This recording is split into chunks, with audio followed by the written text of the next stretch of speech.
Welcome to our channel, Country Life Escape. So today we'll be kicking off a new series of videos showcasing our personal pursuit of our dream to be living amidst the picturesque countryside and not in the middle of a city. So ultimately, one could say our personal escape to the country life. I'll be starting off today with a bit of background. So we have spent over a decade in Berlin. Originally moving there for our studies and then just kind of sticking around for work. I think originally we fell in love with the city because it's a super vibrant city. It's got a lot of charms, it's got a lot of things to do, but essentially if you're into kind of nature stuff, it also has, in comparison to other capital cities, a lot of green areas and outdoor possibilities, parks, etc. But something we all lived through is a year of pandemic, and this was a bit the start where we started to rethink the way we lived, as many did. And after that also the arrival of our son, really our perspective underwent a profound shift. And we realized that our little one totally enjoyed the tranquility of nature and being outside, but as a matter of fact, so did we.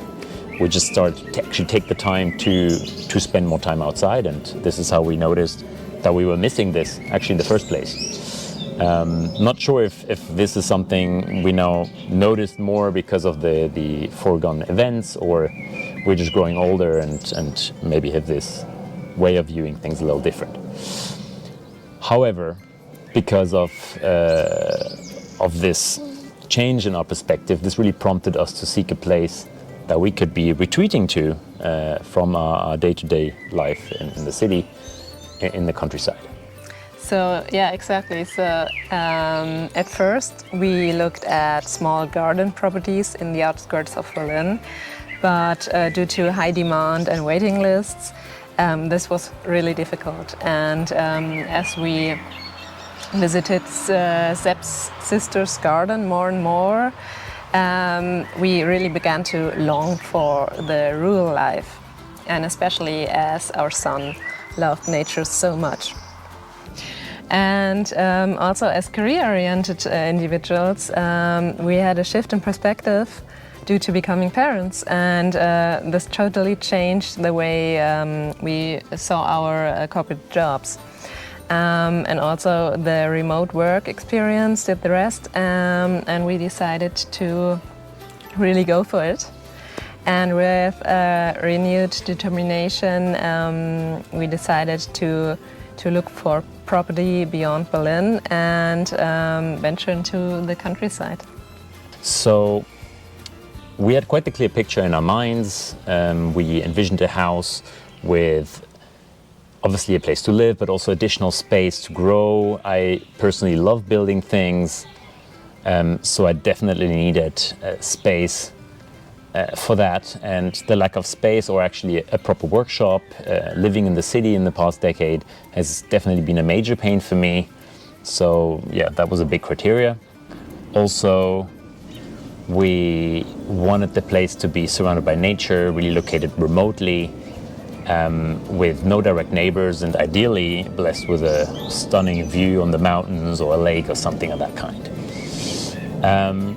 And as you might guess, or some of you might already have been on this path, yeah, it's not that easy to find. And if you're not seriously rich or just inherited a ton of money, that's gonna be really tricky, and we realized that this is very unlikely that we're going to find something in the sphere of influence of Berlin or even Germany. So basically we decided to go ahead and widen the scope of our search beyond, obviously, not only Berlin, but beyond Germany. And yeah, during our parental time, we toured with the car through Europe, visiting friends and family, and took this occasion to be kind of scouting out other countries. So we were looking in France, we looked in Spain, we looked in Norway, Lithuania, Switzerland, Italy, Portugal, Sweden, and I think during this trip, we really kind of fell in love with Sweden, as a matter of fact. But despite our initial kind of inclination towards Sweden, during our first trip, we visited my stepdad, who has a farm in south of France, 6 months later, and just instantly noticed how this very special region kind of connected with us. We really felt home kind of coming there again. Full disclosure, I've been living there for a while as a child, so for me, being a bit biased, but I think also for Nora, she very quickly kind of connected to the area and Definitely. yeah, kind of the people there.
So yeah, we decided, I mean, we were there anyways, and we just decided to take another look at houses in the area, on the internet, and just as we had been doing 6 months previous when we've been there, previous to that date, and we didn't find anything, or at least nothing affordable for us. But this time, as if it was fated, basically the first property we found or we stumbled upon was admittedly maybe a bit worn down. It was a bit worn down house / farm, and it was just 15 minutes away from my stepdad's farm. So we even asked his around, and they knew where the house was, so we just directly went to see it, even without a broker. And we instantly kind of fell head over heels for its charm and potential and view. And then we had the official viewing with the broker. And yeah, this was a bit of a setback because then they told us there's around 6,000 square meters, up to an acre around the land, which we thought would kind of give a nice garden, and it has a beautiful field in front of the house. And so we had it all planned out already in our mind, of course, but then the broker told us that actually the majority of the land was a bit of a rocky hill behind the house, and there was only very little field in front of the house that would be part of this property, which yeah, kind of was a bit of a shock for us, but we decided to stay optimistic and seek out our neighbor's horse breeder and see if maybe we can find some kind of an agreement, but that didn't work out. Yeah. So after this, we continued our exploration of Europe and visited Sepp's sister in Switzerland. And reflecting on all our options of the houses we had seen, we actually realized that this particular property fulfilled all our criteria, and seeing the glass as half full, We thought that the rocky terrain actually could be a really nice stone garden someday, and might not be that bad after all. Although it's a really noisy bird there, so it's beautiful background noise, but I hope you can get us. Although budget considerations and renovation costs still weighed on us, we decided to take a leap of faith, and we made an offer for the house, which was counter-offered by the owner.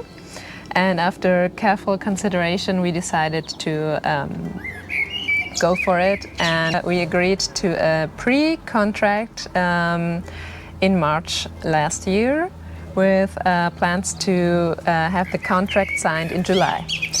Unfortunately, this date was pushed back several times due to the legal process of separating the house and the barn, which is basically our property, from the farmland. So the date was pushed back to mid-October. However, we made a handshake deal with the owner and were able to access the property from beginning of August. So we could start with the renovation, even though the purchase was not finished yet. Yeah, this was actually a great relief for us because we had already planned our stay.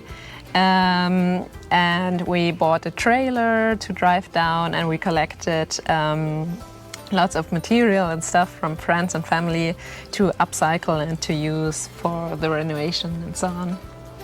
Well, and then came the big day. We packed our trailer and embarked on this incredible adventure. And now, basically sparked by the request of so many of our friends, we just decided to document every step of the way. And here we are.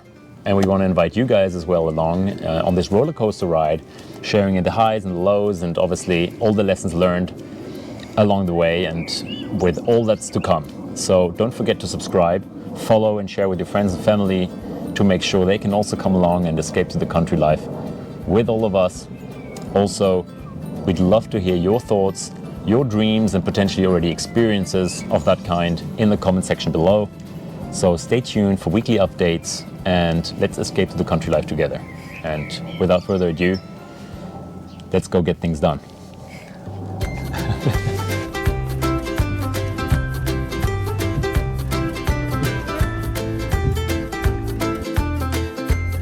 Berlin City. See you later, alligator. We're off. Drove all night.